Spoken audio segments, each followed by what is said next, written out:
Hello viewers, আসসালামু আলাইকুম। সবাই কেমন আছেন? আই হোপ সবাই অনেক বেশি ভালো আছেন।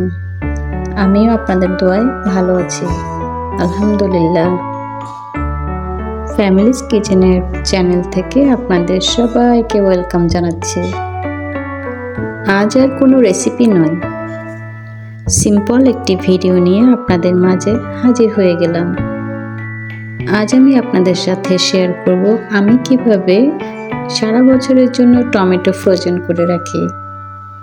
আর এর জন্য আমি একদম ফ্রেশ তাজা টমেটোগুলো নিয়েছি।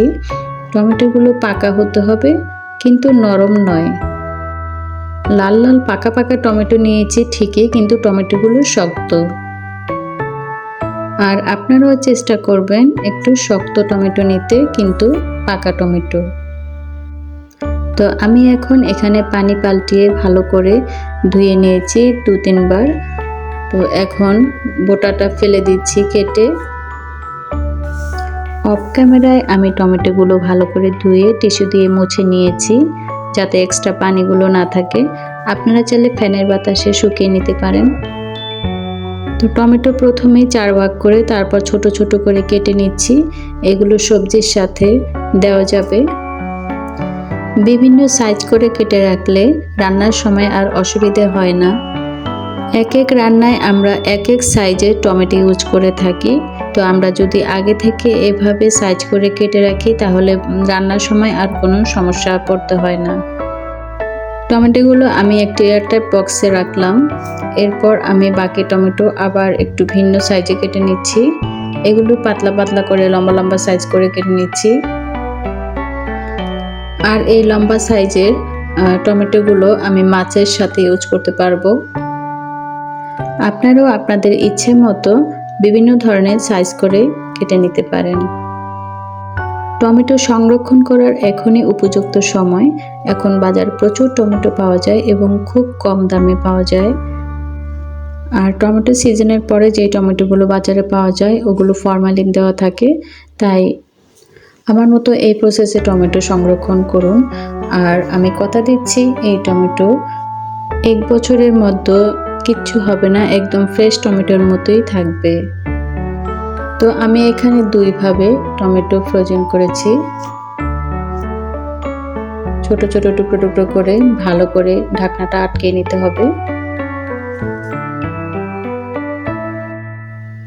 আর এইদিকে আমি লম্বা লম্বা করে সাইজ করে কেটেছি যে টমেটোগুলো, এগুলো আমি এখন একটি এয়ারটাইট বক্সে রেখে ভালো করে ঢাকনাটা আটকে দেব। তো দেখতেই পাচ্ছেন আমি কিভাবে টমেটো সংরক্ষণ করি।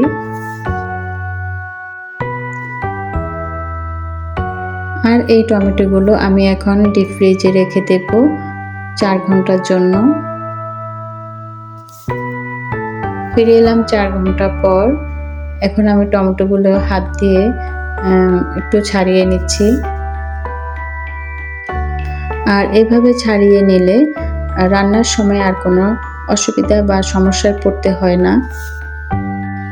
5 ঘন্টার বেশি কিন্তু রাখা যাবে না, তাহলে পুরো টমেটোগুলো লেগে যাবে একটার সাথে একটা। তো এভাবে 4 ঘন্টা পর বা 5 ঘন্টা পর আপনারা এভাবে ছাড়িয়ে নেবেন টমেটোগুলো।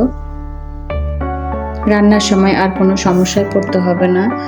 যতটুকু পরিমাণ লাগবে ঠিক ততটুকুই আপনি ইউজ করতে পারবেন।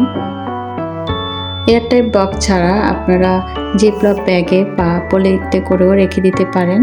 তো আমি এয়ারটাইট বক্সে করে রেখে দিলাম। আর এইদিকে এখন 5 ঘন্টা পর আমি ছোট ছোট করে সবজির জন্য কেটে নেওয়া টমেটোগুলো আপনাদেরকে দেখিয়ে দিচ্ছি। এই টমেটোগুলো আমি এখন ছাড়িয়ে নেব। আর এভাবে ছাড়িয়ে নিলে রান্নার সময় কোনো সমস্যায় পড়তে হবে না। যখন যতটুকু প্রয়োজন ঠিক ততটুকুই আপনি ইউজ করতে পারবেন। তো দেখুন আমি কিভাবে হাত দিয়ে ছাড়িয়ে নিচ্ছি টমেটোগুলো।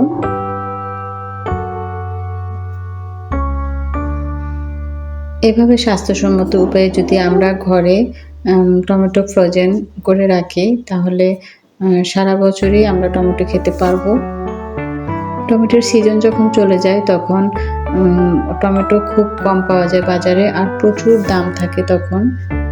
আর তখন টমেটোগুলোতে অনেক ফরমালিন ইউজ করা হয়, যেগুলো আমাদের স্বাস্থ্যের জন্য একদমই ক্ষতিকর। তাই আসুন আমরা এই ক্ষতিকর খাবার থেকে নিজেদেরকে রক্ষা করি, পরিবারকে রক্ষা করি, সমাজকে রক্ষা করি। তো আমি ছোট ছোট করে কেটে নেওয়া টমেটোগুলো সব ছাড়িয়ে নিলাম।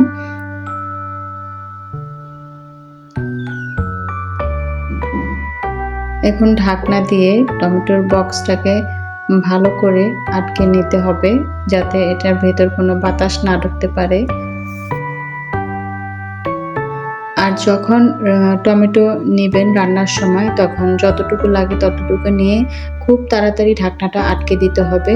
এটা বেশিক্ষণ খোলা রাখা যাবে না ঢাকনাটা, তাহলে বাকি টমেটোগুলো নষ্ট হয়ে যাবে। আমার এই সিম্পল ভিডিওটি যদি আপনাদের এতটুকু উপকারে আসে বা আপনাদের কাছে ভালো লাগে, তাহলে প্লিজ একটা লাইক দিয়ে দিবেন, আর অবশ্যই কমেন্টে জানাবেন, আমি রিপ্লাই দেব। আর নতুনদের উদ্দেশ্যে বলছি, আপনারা প্লিজ চ্যানেলটিকে সাবস্ক্রাইব করে আমার পাশে থাকবেন, ফ্যামিলিজ কিচেনের পাশে থাকবেন। সবাই আমার জন্য দোয়া করবেন, আমার পরিবারের জন্য দোয়া করবেন। সবাই সুস্থ থাকুন, ভালো থাকুন। আসসালামু আলাইকুম, আল্লাহ হাফেজ।